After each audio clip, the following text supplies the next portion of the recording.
Okay, guys, we are back. Back with another custom today.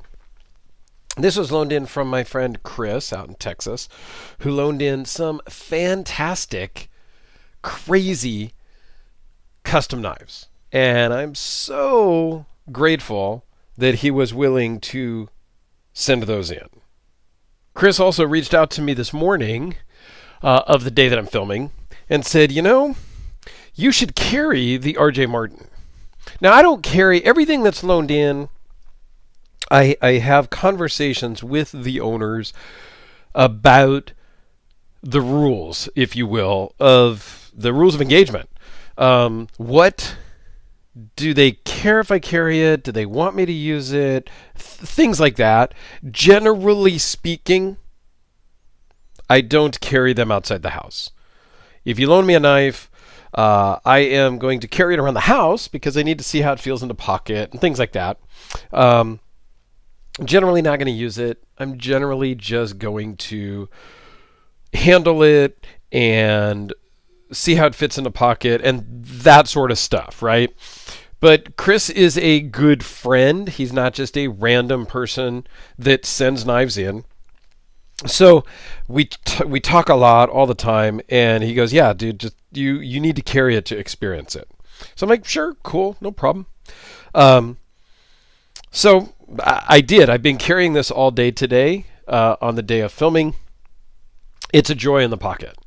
It absolutely feels great. One thing you might notice, I picked up on it right away when I opened the box, was it looks very Norseman-ish. And coincidentally, another viewer sent me in a Norseman. So I do have a Norseman, not here in this room, but I will probably do a comparison video between the two because there are some similarities, distinct differences. But, I don't know. I took a few pictures of them side by side, and yeah, there's some similarities. So I figured, I don't know, might make a cool, quick little video. So this is the RJ Martin Q36-SS. It's a very cool knife. And I love blue, for sure. Blue is a thing for me.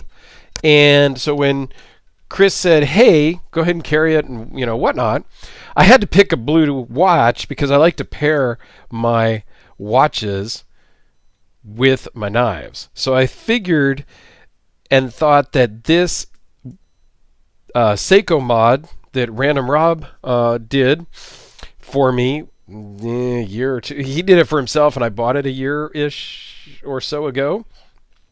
I figured this would be a great watch to pair with this knife.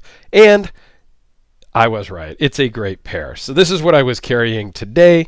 Probably saw that on Instagram if you're following me over there. If you're not, well, you should be. I'll put the link down in the description. Just, because that's a fun thing to do. Over on Instagram, I do a lot of memes and a lot of goofy, silly stuff. But I also do a lot of pocket dumps and, everyday carry, like here's what I'm carrying today type of stuff. So go check me out over on Instagram. I'll put a link down in the description for that because I don't have it written out on a piece of paper. It's basically my name _ YouTube, so you can go find it. Maybe I'll get fancy and I'll put a little text on the screen. I'm starting to play with a little bit of editing. Okay, so let's get into the specs on this, and we'll talk about this handle material towards the end. Okay, it's a very unique, unusual material. So it's 4 7/8 inches closed, 8 7/8 overall, 3.9-inch blade, 3.71-inch cutting edge, give or take, and I'll explain that when we zoom in. It is S125V steel. Yes, S125V, something I didn't even know existed. I'm going to try to put in one of these corners a picture of some comparisons between the steels because this is up above S90, then S110, and then S125. So I have a screenshot of something that kind of compares them, kind of lists the order of some steels that I'm going to try to put on the screen here for a second. The blade thickness is 0.172. Overall thickness is 0.483. Weighs in at 4.2 ounces. Completely disappears in your pocket.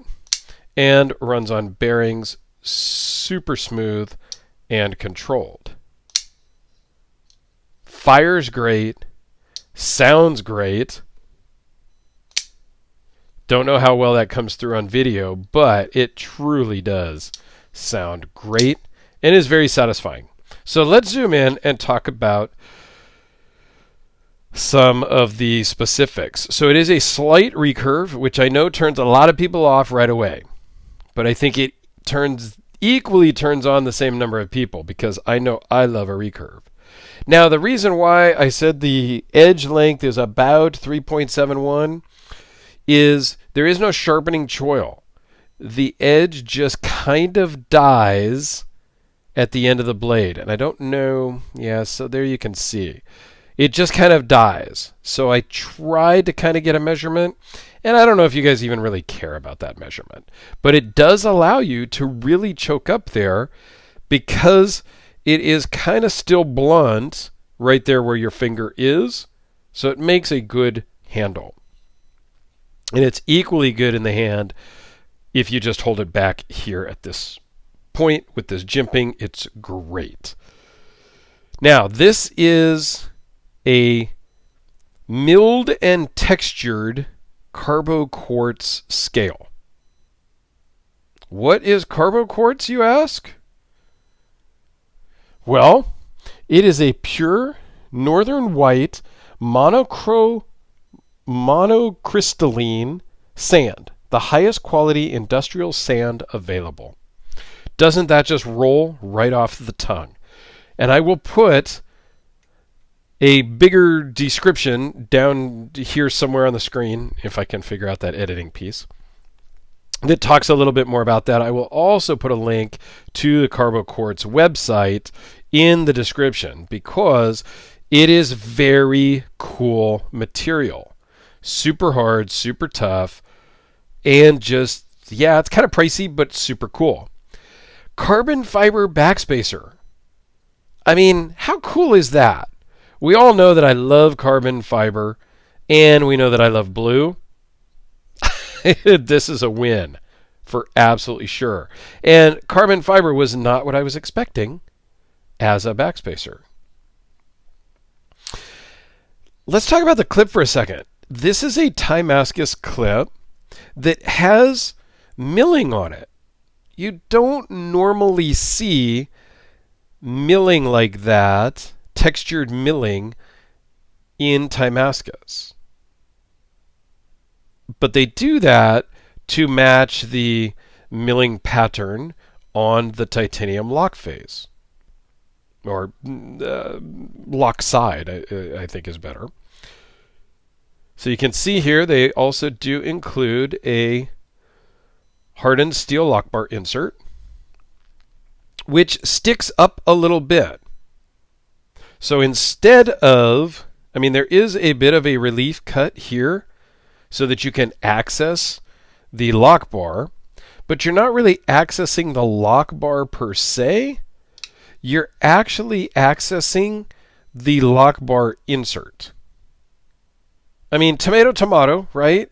Like, we're still able to unlock the knife easily. There is no goofing around. Like, some knives you have to kind of dig your hand in. It works perfectly.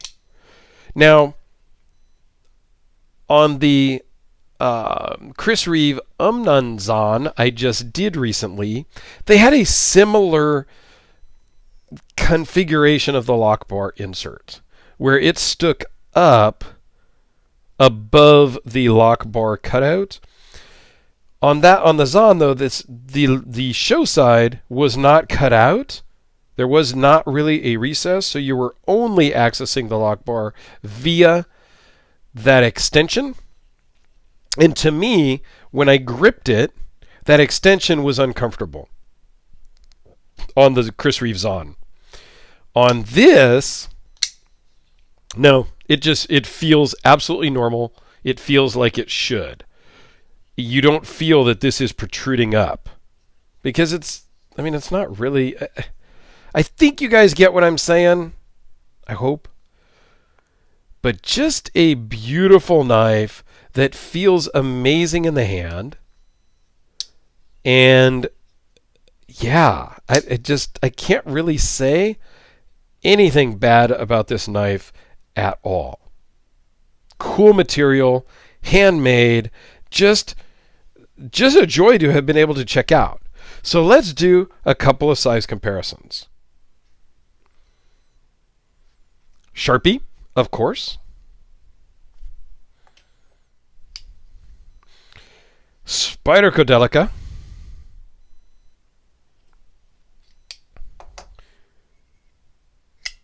Quiet Carry Waypoint.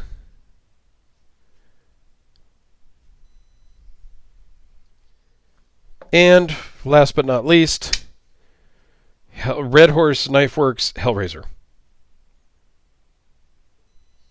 And like I said, I do have a Norseman here, but it's not here with me. And I was going to save that for a just kind of a brief comparison video because they're two different worlds of knives. But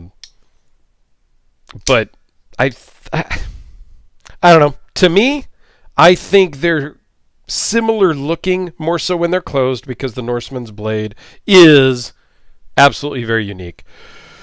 But I thought I'd make a fun little video, so I will do that shortly, so stay tuned for that. All right?